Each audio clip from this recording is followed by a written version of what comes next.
World War II. German U-boats were on the prowl. To track them, the Allied forces developed new sonar methods, and scientists were enlisted to help survey the ocean floor. When the United States entered the war, Harry Hess was a geology professor at Princeton University. But he also happened to be a Navy reservist, so it wasn't long before he found himself in command of an attack transport ship in the Pacific. To help maneuver when coming in for a beach landing, Hess's ship was equipped with a depth sounder. Now, still being a geologist at heart, he used the sounder to measure the depth of the ocean floor whenever a ship was out to sea. Now, what he discovered startled him.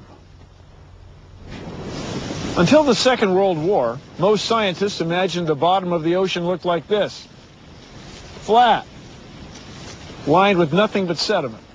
But about 2 miles beneath the waves of the Pacific Ocean, Harry Hess discovered something else entirely. Mountains, like these here in California, with deep canyons and trenches, hundreds of high peaks that we now believe were once active volcanoes, and all of this at the bottom of the Pacific Ocean. Surprisingly, though, the discovery of the Pacific mountain range is not what makes Harry Hess part of our Great 100. Now, we'll get to that in a minute. To understand where all this is headed, I'd like to skip ahead to another event that set the geology world buzzing. For years, oceanographers surveying the Atlantic Ocean had taken sonar readings that indicated there was something down there, something big. In 1953, they found out what it was, a 12,000-mile-long mountain range. They called it the Mid-Atlantic Ridge. The reason it's so great... To fill us in, I paid a visit to Neil Driscoll, a geologist at the Scripps Institution of Oceanography. One of the big discoveries that was made was that there was this ridge of underwater volcanoes that stood high above the seafloor. How high is a mountain in the middle of the Atlantic?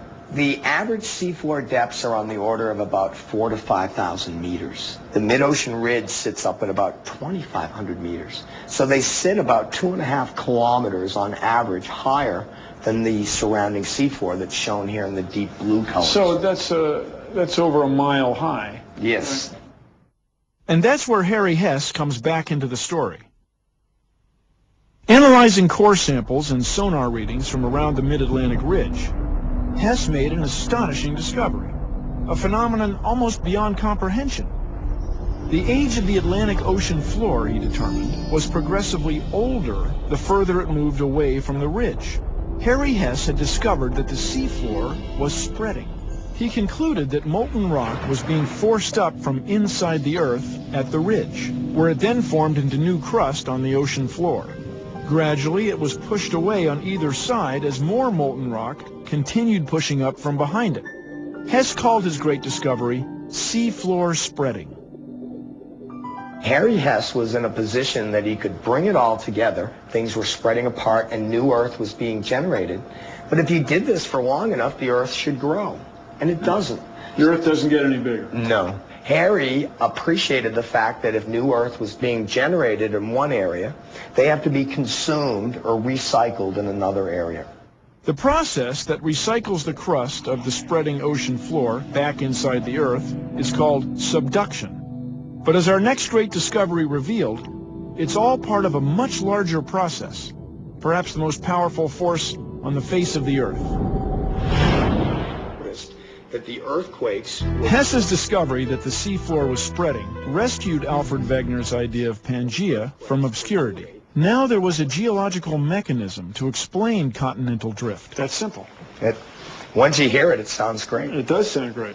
By the 1960s, both ideas were synthesized into a single theory, the science of plate tectonics.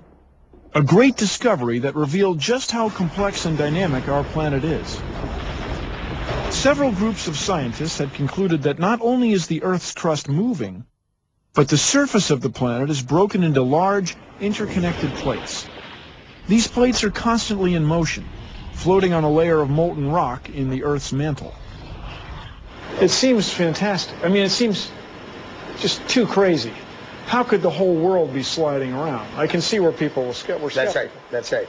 But it's the rates your fingernails grow. That's not very fast. I don't feel a thing. That's right. Yeah. But cumulatively, It's huge. So here's the thing: is geologic timescales is what makes this so important. Because if you think of it over a year, you move a few centimeters. If you think over millions of years, you're moving kilometers. About 250 million years ago, all the plates were together in Pangaea, and they're moving apart, and they will come back together again. Why do they move back together? Because the Pacific Ocean right now has subduction all around it, and the plate is actually being consumed and recycled, where the Atlantic Ocean is spreading without much subduction.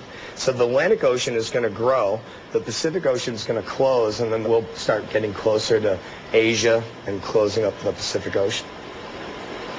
It's crazy. It's pretty great. Crazy. And once you hear it, it's hard to imagine geologists not believing in it. So once the theory and the mechanism, that was the important contribution. Because no one would believe it till they had it. That's right. So the plates are spreading, they're not plowing. The understanding of plate tectonics has given scientists new insights into the changing face of our planet.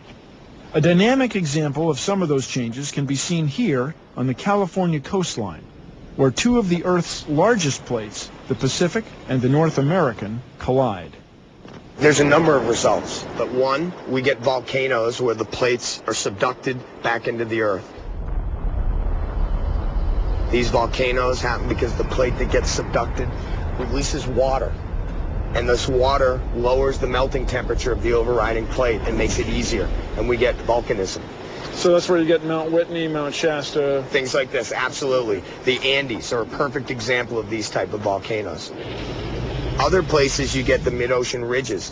You get pieces of the seafloor that are 1 to 2 kilometers higher than the surrounding seafloor. These are underwater volcanic chains that stretch the length of these ocean basins. Other places you get large strike-slip faults. So what's a strike-slip fault? A strike-slip is when the plates move by one another, okay? And they don't do it without kinks and twists. And so where the kinks and twists are, there can be places that lock. Yeah. And then they release, and they release quickly with a lot of energy or momentum. Tipping over buildings and so on. Causing a lot of shaking, yes. Yeah. But without earthquakes, you never would have found all this stuff, right? Earthquakes are really important because they've allowed us to define the plate geometries. They've allowed us to define the boundaries. So what about volcanoes? Before volcanoes light off, a lot of times there's pre-eruption seismic activity. Shaking. Yes, yes. As the magma ascends to the surface, it causes stress, and the stress is released. Do you see evidence of plate tectonics right here? Yes. What we're looking at in the sea cliffs, these sediments were deposited about 500 meters below the sea level, and they've been uplifted. So here, we're looking at plate tectonics in our own backyard. So far, we've explored what several great discoveries have revealed about what's happening inside the Earth. The next discoveries opened our eyes to what's happening above.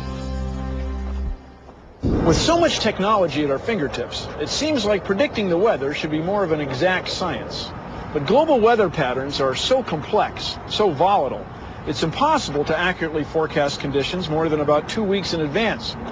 Weather has so many variables, it can change quickly, bringing unexpected fury. The energy in a large thunderstorm can be greater than the destructive power contained in one atomic bomb. Enough energy to generate electricity for a major city for months. One lightning bolt can strike with the power of 100 million volts, scorching the air around it to a scalding 50,000 degrees, 5 times hotter than the surface of the sun.